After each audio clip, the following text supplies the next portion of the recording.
It's April 8, 2008. Iran's president, Mahmoud Ahmadinejad, steps out of his car, his signature earth tone jacket catching the flash of countless cameras. He's flanked by scientists, advisors, and the press. But this isn't just a photo op, it's a message to the world. Deep beneath the desert sands lies one of Iran's most secretive facilities, Natanz, a nuclear enrichment plant shrouded in speculation. Today, Ahmadinejad isn't hiding it. He's here to unveil it, to proclaim that Iran is on the cusp of nuclear power, and that no one can stop them. As the cameras follow him underground, a labyrinth of gleaming metal comes into view.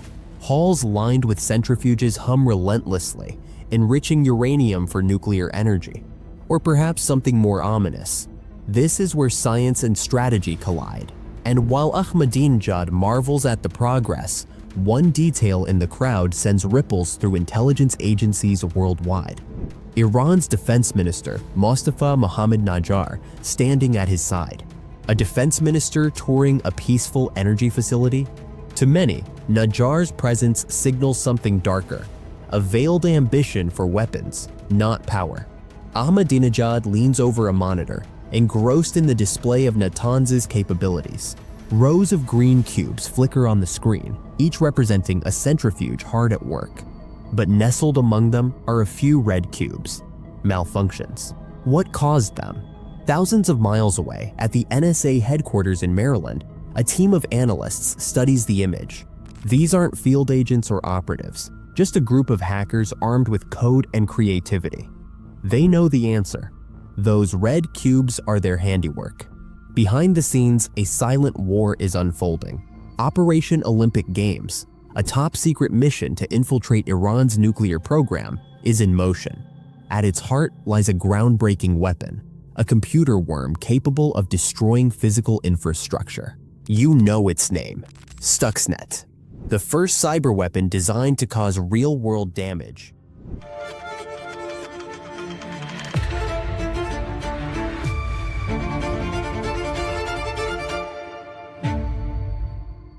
This is Veil, where we uncover stories hidden in the shadows of history. From covert operations to untold mysteries, we delve into the unseen forces shaping our world. And today, we pull back the curtain on the weapon that redefined warfare. When cybersecurity experts first discovered Stuxnet in 2010, they were stunned. The code was 20 times larger than an average virus, with 4 zero-day exploits. Vulnerabilities so obscure, not even developers knew they existed. On the black market, these exploits could sell for $100,000 each. But Stuxnet wasn't just about access, it was about destruction. The code carried 2 stolen digital certificates from companies in Taiwan, making it appear legitimate. Yet, its purpose was anything but innocent. Stuxnet wasn't built to steal passwords or credit card information. Its target was hyper-specific: industrial computers, the kind that manage valves, motors, and the centrifuges essential for enriching uranium. As analysts pored over the code, the implications became clear. Stuxnet was a weapon of industrial sabotage, its origins traced to manufacturers in Iran. And as they dug deeper, the timing painted an undeniable picture. In the early 2000s, tensions between the US, Israel, and Iran were at an all-time high. Nuclear scientists were being assassinated, mysterious explosions rocked Iranian pipelines, and Israel remained ever watchful of Iran's nuclear ambitions. The analysis of Stuxnet revealed something chilling. The version under scrutiny was labeled 1.1. This wasn't the beginning. There were earlier iterations, meaning the operation was deeper, older, and more sophisticated than anyone realized. To understand how Iran became a target, we need to trace its nuclear ambitions back decades, to the man who kickstarted a global black market for nuclear technology. Abdul Qadir Khan, better known as AQ Khan, was a Pakistani metallurgist working for the Dutch company Orenco in the 1970s. In 1974, when India tested its first nuclear weapon, Khan saw the writing on the wall. Determined to secure Pakistan's defense and make a fortune, He stole blueprints for Orenco's nuclear centrifuges and fled to Pakistan. By the 1980s, Khan was running Pakistan's nuclear program, selling the P1 centrifuge to the world's most authoritarian regimes. From North Korea to Libya, nuclear technology was suddenly accessible. Iran, embroiled in a brutal 8-year war with Iraq, took notice. In 1987, with hundreds of thousands dead and a stalemate looming, Iran struck a deal with Khan. The P1 centrifuge would be the cornerstone of Iran's nuclear program. Over the next decade, Iran quietly built its stockpile, watching as events in the region reinforced the urgency of nuclear armament. In 1991, the Gulf War proved how quickly US-led coalitions could dismantle regimes. Iraq, a longtime rival, surrendered after just 6 weeks. By 2003, US forces deposed Saddam Hussein in a matter of months. Iran saw the pattern. Without nuclear weapons, their sovereignty was at risk.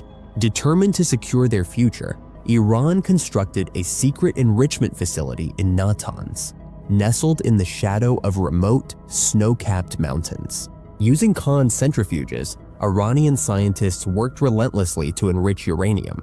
By 2002, their efforts were exposed by a group of dissidents in France.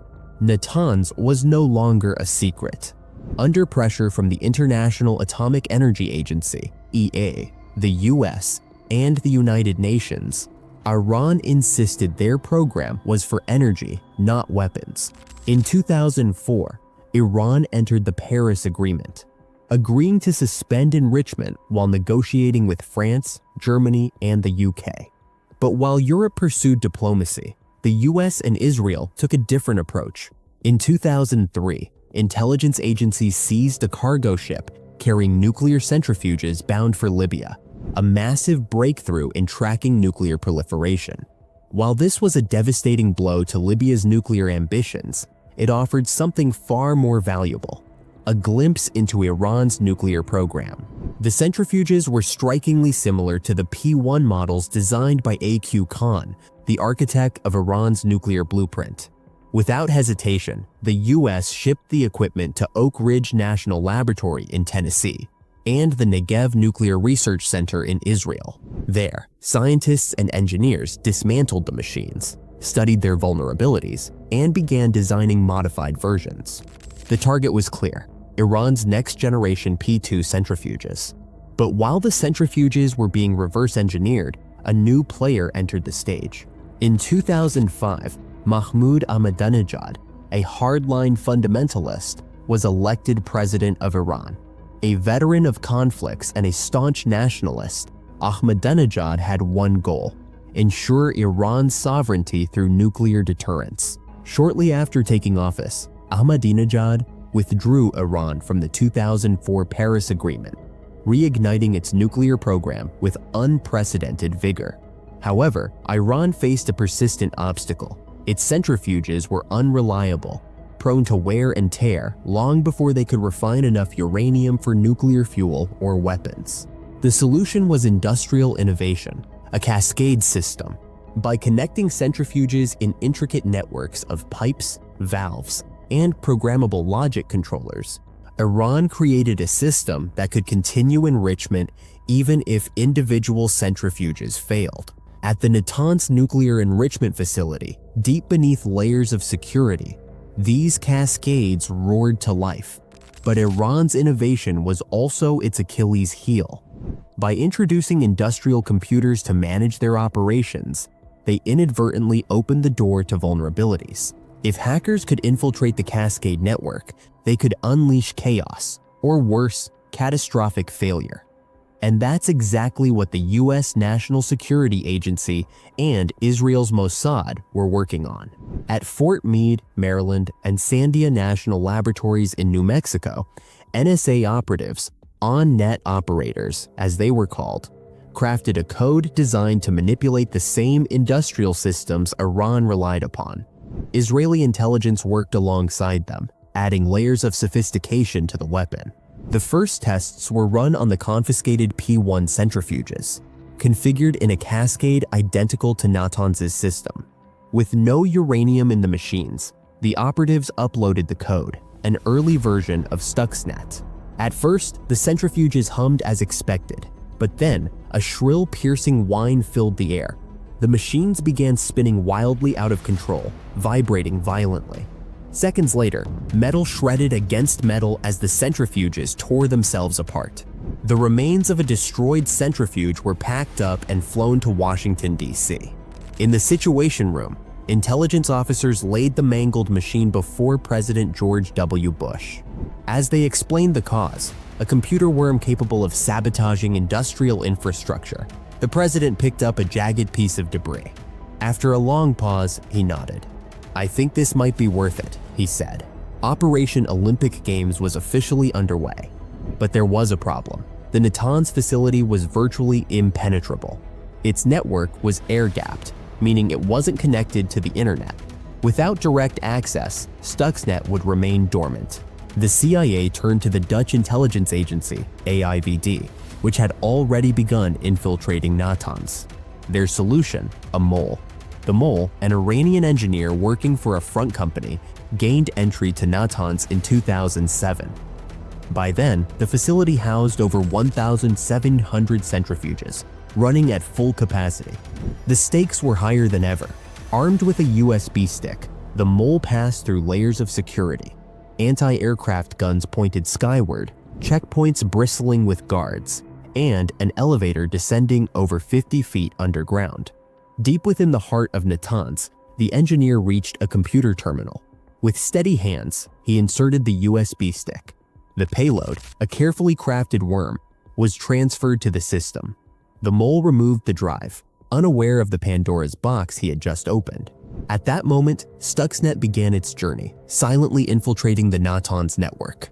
But thousands of miles away, the skies over Israel were anything but silent. In June 2008, the sun over the Mediterranean disappeared. Not from an eclipse, but from the shadows of over 100 Israeli fighter jets. F-15s and F-16s streaked across the sky, supported by aerial refueling tankers and helicopters poised for rescue missions. From Israel to southern Greece, the roar of engines filled the air as the Israeli Air Force demonstrated its might. But this wasn't just a show of force. It was a warning. For decades, Israel had viewed nuclear proliferation in the region as an existential threat. In 1981, they bombed Iraq's Osirak nuclear reactor, crippling its nuclear ambitions. In 2007, they obliterated a suspected Syrian nuclear facility.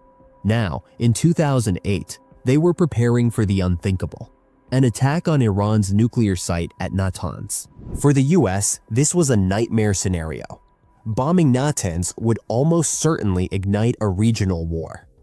But diplomatic efforts to curtail Iran's nuclear ambitions had failed. Iran, emboldened by years of conflict and a deep desire to secure its sovereignty, refused to back down.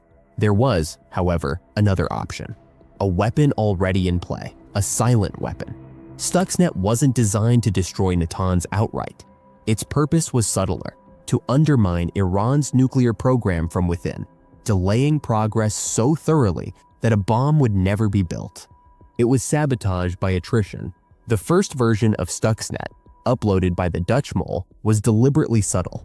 To avoid detection and retaliation, the worm was made autonomous, with no external command or control. This independence required dense, complex code capable of spreading, monitoring, and manipulating the system entirely on its own.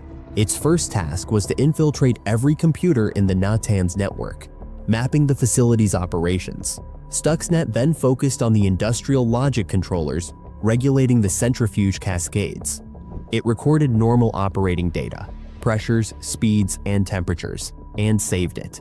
When it began its sabotage, it played back this recorded data, ensuring operators saw nothing out of the ordinary. In the meantime, Stuxnet began its work. The worm subtly manipulated the valves controlling the pressure in the centrifuges. It increased stress on the delicate rotors, gradually wearing them down. No explosions, no catastrophic failures, just accelerated decay. Centrifuges that should have lasted a decade were rendered useless in a fraction of the time. The goal was simple: keep Iran's scientists endlessly replacing centrifuges, unable to maintain consistent progress. Over time, this inefficiency would undermine their confidence and demoralize the program. The hope was that, eventually, Iran would abandon its nuclear ambitions altogether. But the reality on the ground was different. By 2008, Ahmadinejad's tour of Natanz revealed an unsettling truth. Iran was expanding its enrichment capabilities faster than Stuxnet was slowing them down. Progress was visible. The centrifuges were spinning. Then came Israel's military drills. To Mossad and the NSA, this was a clear signal. If Stuxnet couldn't stop Iran, Israel might. Memories of Iraq and Syria loomed large, and the risk of escalation grew. There was another complication. The Dutch mole who had delivered Stuxnet lost access to Natanz. The mole had been vital to Stuxnet's success, but his role was over. The contract with the front company had ended, cutting off direct access to Natanz. Now, the NSA and Unit 8200 faced a critical challenge: how to deliver an upgraded version of Stuxnet into one of the most secure facilities in the world. The solution was bold. Tailored access operations, the NSA team overseeing Stuxnet, embedded stolen digital certificates and 4 zero-day exploits into the new code, enabling it to spread rapidly and covertly. They also re-engineered Stuxnet's payload. No longer focused solely on pressure valves, the worm now targeted the centrifuge rotors directly. The plan was simple: overdrive the rotors to dangerous speeds, then abruptly slow them to a crawl. The goal wasn't a catastrophic explosion, but relentless wear and tear. Centrifuges would degrade faster, breaking down months or years ahead of schedule. And all the while, Stuxnet's false data streams would assure operators that everything was functioning perfectly. To deliver this upgraded worm, the NSA turned to a creative solution: supply chain infiltration. 5 manufacturing companies providing parts and maintenance to Natanz were chosen as unwitting hosts. Once Stuxnet infected their computers, it spread like a virus, waiting for the moment one of these suppliers' employees unknowingly carried it into Natanz. In 2008, the new version of Stuxnet arrived. For the engineers at Natanz, the sound of thousands of centrifuges spinning at 63,000 revolutions per minute was routine, a steady hum that signaled normal operations. But one day, the pitch began to climb. The rotors spun faster and faster, reaching an ear-splitting whine. Panic set in as the frequency jumped to 84,000 RPM, pushing the machines far beyond their limits. Desperate, the engineers scrambled to shut down the cascade. Yet their computers showed green cubes and normal readings, as if nothing was wrong. The big red emergency shutoff buttons didn't respond. The rotors screamed louder, threatening to shatter. Then, just as abruptly as it began, the chaos stopped. The high-pitched whine returned to the familiar hum of normal operation. Relieved but confused, the engineers blamed a software glitch and kept watch. For weeks, everything appeared fine, but Stuxnet wasn't done. A month later, the worm struck again. This time, it slowed the rotors to a crawl, just 120 revolutions per minute. Again, the engineers panicked, fearing the centrifuges would destabilize and self-destruct. And again, their monitors insisted all systems were normal. After a few tense minutes, the centrifuges returned to full speed. While no explosions occurred, the damage was real. By August 2009, 600 centrifuges had been removed from operation due to wear and tear. Over the next 6 months, another 464 were taken offline. The cascading failures frustrated President Ahmadinejad, who saw his nuclear ambitions faltering. For Iran, the setbacks were devastating. The program was hemorrhaging money, resources, and morale. Replacing centrifuges became a Sisyphean task. Progress lost as fast as it was gained. For the NSA and Mossad, this was Stuxnet's genius. The worm didn't need to destroy. It simply needed to delay, demoralize, and disrupt. But the Operation Secrecy was about to unravel. In the effort to ensure Stuxnet reached Natanz, The worm had been spread to 5 manufacturers, infecting their networks. The code was designed to operate only under the hyper-specific conditions of the Natanz facility. But their confidence couldn't be shared.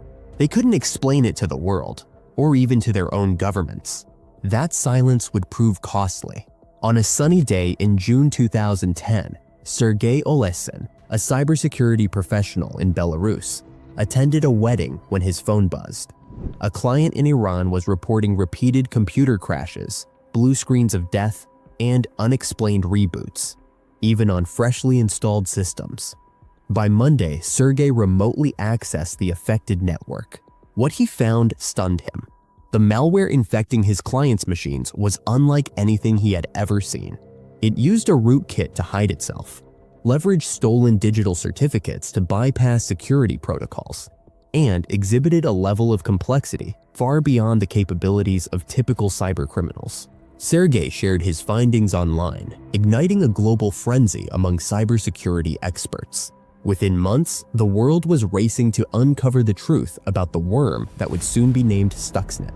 At the US Department of Homeland Security, Sean McGurk, head of cybersecurity, analyzed the code and was alarmed by its sophistication. He testified before Congress, warning that Stuxnet posed a grave threat to critical infrastructure. Across the Atlantic, Vice President Joe Biden and other senior US officials were furious. They had been assured that Stuxnet would remain contained within Natanz, undetected by Iran or the global cybersecurity community. Now, the operation was a public spectacle, its secrets laid bare. The media pressed for answers. Both the US and Israeli governments denied involvement, but the worm's sophistication left little doubt. Only state-sponsored actors like the NSA and Israel's Unit 8200 could have created something so advanced. By September 2010, cybersecurity expert Ralph Langer made a critical breakthrough. Stuxnet's payload targeted industrial systems with configurations that matched the centrifuge cascades at Natanz. It was now clear Stuxnet was a weapon, and Natanz was its only target. Iran acted swiftly. By November, operations at Natanz were halted as engineers purged Stuxnet from their networks. For weeks, they wiped computers, reformatted systems, and tried to rebuild confidence in their operations. By January 2011, Stuxnet's operational life had ended. While Stuxnet succeeded in slowing Iran's nuclear progress, its escape into the wild diminished its long-term impact. If it had stayed confined to Natanz, the worm might have shaken Iranian officials' confidence in their nuclear ambitions, leaving them in the dark about the source of their problems. Instead, Iran pinpointed the cyberattack, purged the worm, and doubled down on its nuclear program. By 2010, Mossad escalated its efforts, allegedly assassinating 4 Iranian nuclear scientists over the next decade. Iran vowed vengeance, and the region teetered on the brink of conflict. Yet, Stuxnet's brilliance lay in its design. Unlike sanctions that starved civilians or assassinations that claimed lives, Stuxnet inflicted no direct casualties. It was a weapon of precision, aiming to disrupt rather than destroy. But the very qualities that made it effective also made it dangerous. Stuxnet's code is now out in the world. It's studied, copied, and repurposed by hackers, nations, and cybercriminals alike. For years, experts warned of Stuxnet-inspired attacks, and in December 2015, those fears materialized. A cyber attack crippled part of Ukraine's power grid, leaving 200,000 people without electricity during the holidays. Despite its rarity, Stuxnet set a chilling precedent. Cyber-physical attacks had moved from theory to reality, proving that digital warfare could have devastating real-world consequences. As for Iran, its nuclear program persists. By 2021, Iran had stockpiled over 3,200 kilograms of enriched uranium, enough for 3 nuclear weapons if further refined. That same year, an explosion rocked Natanz. While Iranian officials blamed Israel, conflicting reports suggested an internal saboteur. The future of Iran's nuclear ambitions remains uncertain, as does the landscape of cyber warfare. What other operations remain hidden in classified files? What technologies will emerge to challenge the next generation of cybersecurity? Only time will tell. Thanks for uncovering the unknown with Veil. Hit that like button, smash subscribe, and ring the bell so you never miss what's hidden in the shadows.